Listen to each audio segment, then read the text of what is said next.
Gouvernance des projets et programmes pour une réelle contribution à la réalisation des missions du ministère, solutions et perspectives. La première session du conseil d'administration du secteur ministériel CACEM du ministère de l'Agriculture, des Ressources animales et halieutiques a mené la réflexion autour de ce thème. Ouvert le lundi 24 avril, l'objectif de ce CACEM était de faire le bilan des actions menées par le ministère au cours de l'année 2022 et de réfléchir sur les mécanismes à adopter pour relever les prochains défis. Le ministre Denis Ouédraogo a noté un bilan positif de la campagne agricole 2022, avec notamment une production céréalière estimée à plus de 5 millions de tonnes. Pour ce premier conseil de l'année 2023, il s'agit pour nous de faire le bilan des activités qui se sont déroulées en 2022. Au cours de la campagne passée, nous avons atteint une production de plus de 5 180 000 tonnes.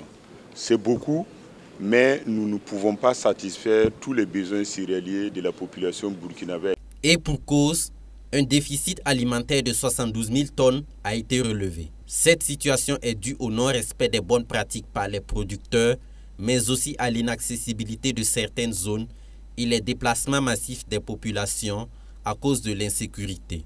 Des solutions ont été proposées par le ministre afin de pallier ces insuffisances.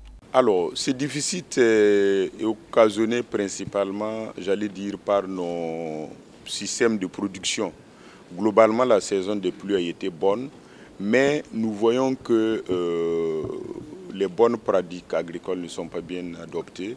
Les semences améliorées, même si elles sont adoptées, nous n'arrivons pas à atteindre le potentiel. C'est pour cela que nous sommes en train de mettre un accent sur l'appui conseil, l'accompagnement des producteurs pour qu'ils puissent respecter scrupuleusement les itinéraires techniques. Et dans ce sens, le gouvernement fait des efforts pour mettre à leur disposition les intrants agricoles, notamment les semences améliorées, l'engrais, les pesticides et les herbicides. Et aussi, dans certaines régions, on apporte un appui même pour les labours aux producteurs. Malgré les difficultés, quelques activités ont pu être réalisées durant la campagne précédente. Il s'agit de l'aménagement de retenues d'eau et la fourniture de semences et d'intrants à prix subventionné au profit des producteurs.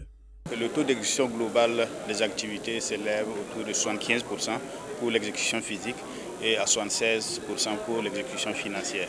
Les grandes activités que nous avons menées, c'est notamment les aménagements de bas-fonds et de périmètres irrigués, justement pour, comme vous savez, notre agriculture est beaucoup influencée par en tout cas, la pluviométrie. L'accent a été mis sur les aménagements pour vraiment maîtriser l'eau et permettre aux producteurs de produire de façon durable. Aussi, il y a eu aussi un appui en termes d'intrants, semences et engrais, à prix subventionné pour permettre aux producteurs d'avoir accès à ces intrants, étant donné aussi la situation internationale qu'on a connue.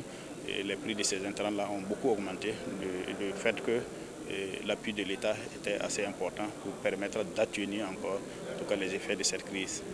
Dans l'optique d'atteindre la sécurité alimentaire, le ministère de l'Agriculture a prévu de continuer l'accompagnement des producteurs à travers des appuis conseils et la fourniture de matériel agricole. Ainsi, le ministre Denis Ouédraogo a exhorté ses collaborateurs et partenaires à plus d'engagement afin de réussir ce pari.